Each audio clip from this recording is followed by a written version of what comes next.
Hello everyone and welcome back to a new video. Shawn's the name and cash money moolah is what we're talking about today. I graduated college about 2 years ago now. Holy shit, I'm old. But I still have lots of friends still in college that just can't seem to graduate and start living their lives. They're all about those victory laps.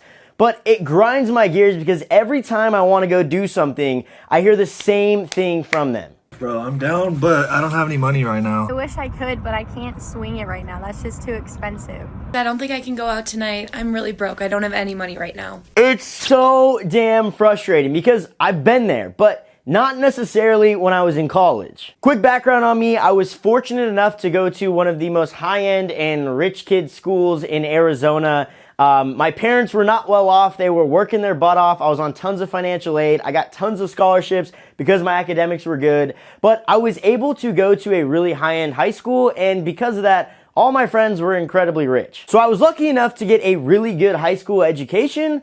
But the thing that really sucked was my friends were able to do whatever they wanted to, and I literally could never keep up. I couldn't even afford to put the gas in my car to go just hang out with them for free. So it was really challenging for me to go to high school knowing, wow, I want to go do all these fun things that my friends are doing, but I literally had no money to do it. So this is what motivated me in high school to figure out how in the hell do I make some money so I never run into this issue again. And now I never let money be the reason why I can't do something that I really want to do. So when I got to college, I was only making like $40K a year, but $40K a year in college is like, I'm a big baller, baby. So for you watching this video, if you can generate 20 to 40K a year while you're in college, you'll literally be living like a king. A 50 to most people in college is like half their bank account. So if you can make a little bit of money, you'll never have to worry about how you're gonna pay for that 30 rack or how you're gonna pay for that $15 bottle that you're splitting between 5 people, which works out to $3 a person. No, wait, it'd be $3.49 because we have to factor in the tax and the 0.4 miles of gas that Johnny's gonna go through to go to the store and pick it up.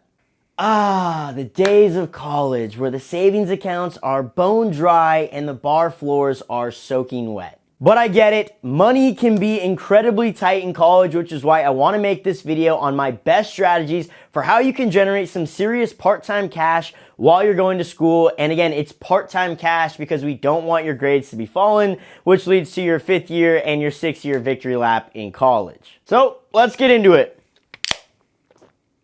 2,000 years later.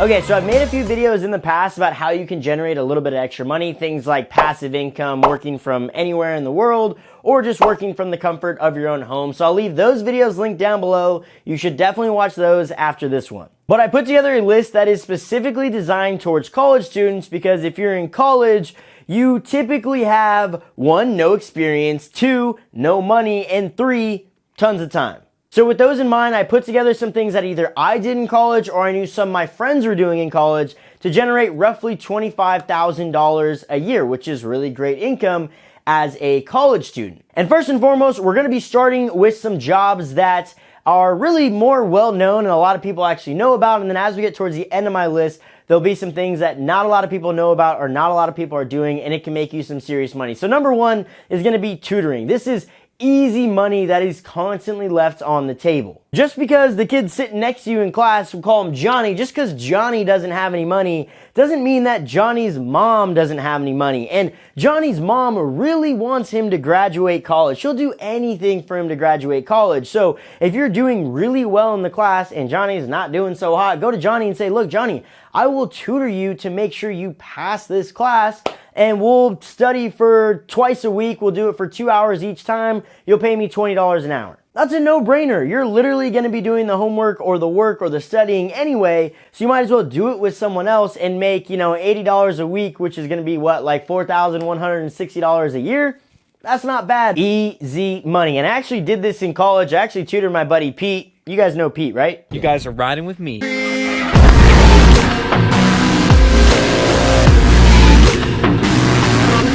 Are you ready for this reward? Yeah. Yeah, his mom hooked it up for us. I would do his accounting homework, make sure he passed his accounting classes with me, And in return, his mom would pay us really good money. And I say us because all that money that we got, we pretty much just spent on like beer and alcohol. But she doesn't need to know that. So number 2, and this is another really popular one, it's just getting an on-campus job. Whether it's in the restaurant industry, because there's tons of places to eat on campus, or it's in the campus maintenance or like field maintenance or being an RA or like a personal advisor. I mean, there are so many on-campus jobs and there's so much employee turnover because people are constantly coming into campus and leaving campus that it's really easy to get one of those jobs. I know this because my sister actually had the king of all jobs in college. She was like the payroll manager on my university's campus. I don't know how she finessed her way into that job, but she pretty much paid and worked with all the hiring managers. So she would pretty much say, yeah, anyone who submitted an application, they almost always got a job on campus. It just kind of depended on where they got that job and what they were doing. But there were so many jobs that needed to constantly be filled that when someone submitted an application, it was just a matter of time before they started working. So you literally have no excuse to go get an on-campus job. Pretty much anyone can get one. So get off your butt and apply. Next up is something I wish I did in college, and it's one of my biggest regrets. I tried convincing my roommates to do it every single week, and they just weren't down to do it. But it's starting a podcast in college about your college experience. Because one, after getting a decent amount of momentum going, you're going to start making some really good money with the podcast. And then two, imagine 10 years from now when you got a wife and a couple gremlins running around, you're going to want to say, hey, let's go listen back to all these crazy stories we used to do in college.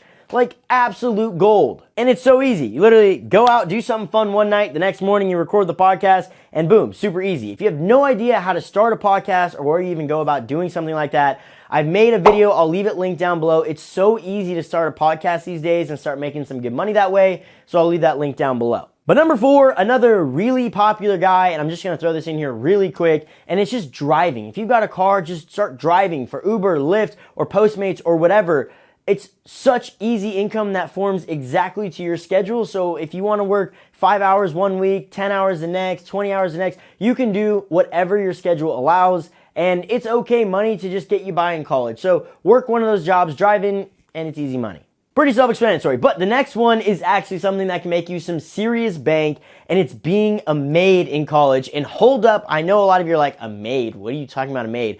Well, I personally hate cleaning, and I actually kind of hate to admit this, but when I was in college, I actually paid a maid to clean my bedroom and my bathroom. Not the whole house, just my bedroom and my bathroom, because the rest of the house was a team effort with me and the roommates. I wasn't going to pay her to clean the whole house, just paid her to clean my room and my bathroom. And I paid her like $55 once a month to come do that. She was never over for more than like 2 hours max. And I say a maid, but it was literally just another college student who put up a Craigslist ad and was like, I'll come clean your house because I'm trying to make some spare money. And she told me she was killing it. She was like, yeah, I would do a bunch of little things like this, clean some small dorm rooms or some small apartments, and I'd make really good money off it. So if you want to make some money, go be a maid. And if you're like, whoa, Shawn, I am not gonna go clean someone else's house, I can barely clean my own, then be a mover. Yeah, think about how many times people move from one place to another in a college town.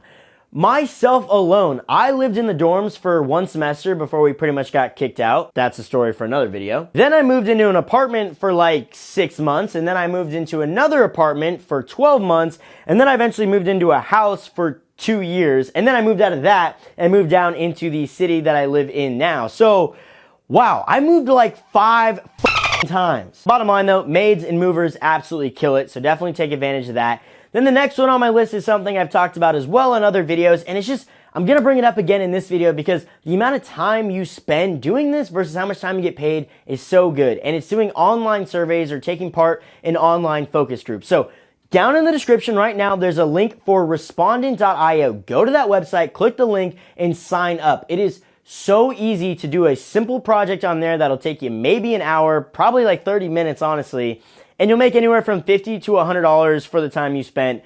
So easy. Do that. Make some extra cash in college. I'm telling you, that's probably the best thing on this list for the amount of time versus how much money you get out of it. So go in the description, click the link, and sign up. And next is something that kind of goes with the podcast and is predominantly how I made a lot of my money in college. You guessed it, it's with a YouTube channel. And I say a YouTube channel, but it could be either a YouTube channel or just a written blog.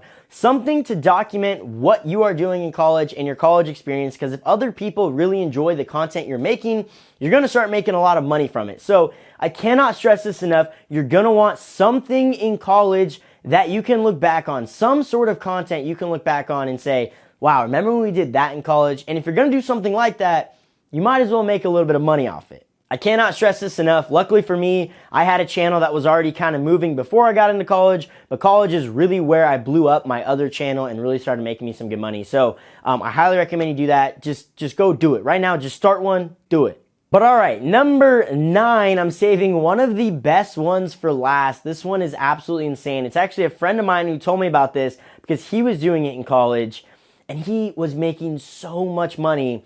It's being a property manager. And no, you do not need money. You do not need a property. You just need to sacrifice some time. So what is a property manager? A property manager is pretty simple. There's this guy right here who owns a home that he rents out, okay?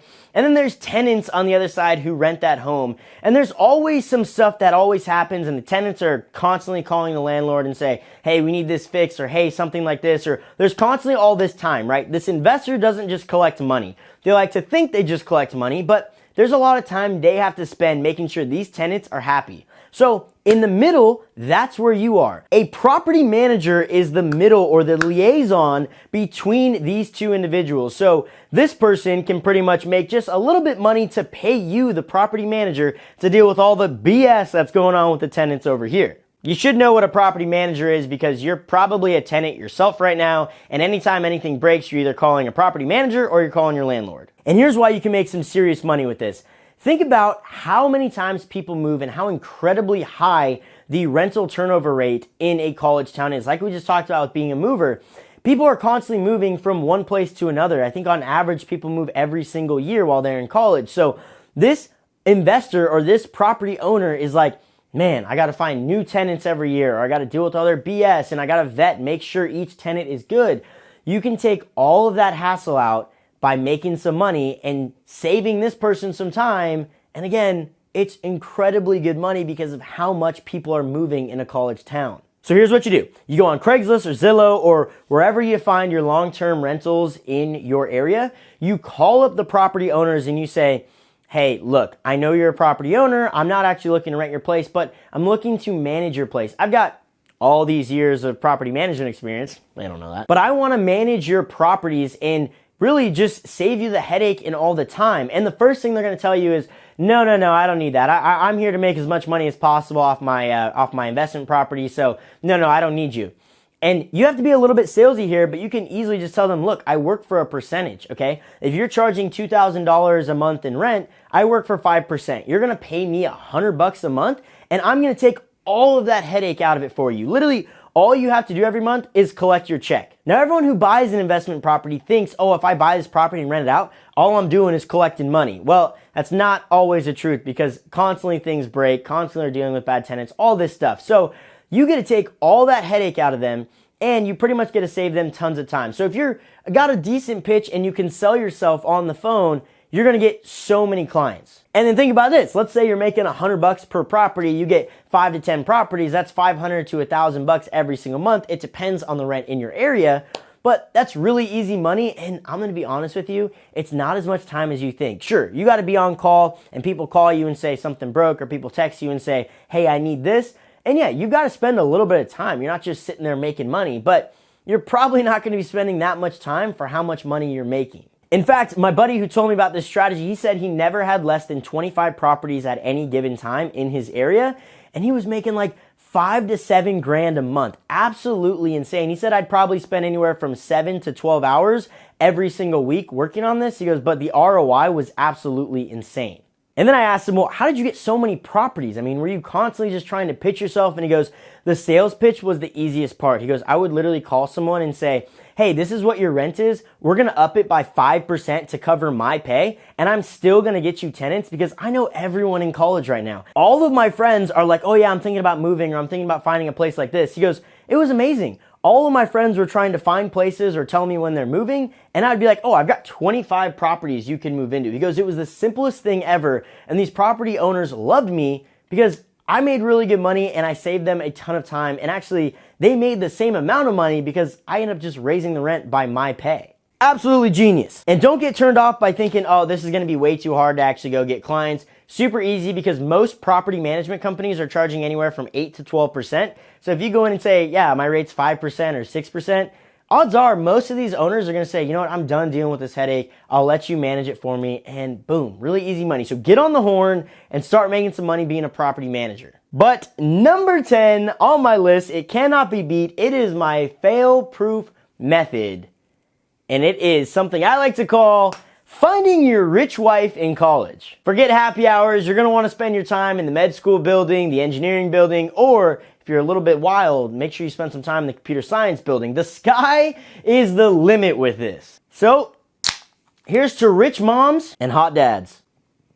But that's it for this video. I hope you enjoyed it, and I hope you got some really good ideas for making some really easy cheddar in college. You should really stop hiding behind the fact that, oh, I'm in college, so I'm allowed to be broke. That's a lame excuse. You can definitely make some easy money. So hopefully this video kind of motivated you to do that. Also, shout out to my buddy who owns a company called Strobe Pops. He's the one who sent me all this kind of fake movie money. He makes really cool kind of stuff for videos and movies like this. So I'll leave a link to his stuff down below. Makes me kind of look like a baller. I can just fake it till I make it in these videos. You know what I mean? But subscribe if you're new around here, and I really hope you enjoyed the video. Again, check those other ones out linked down below. And until next time, I'll see you in the next video.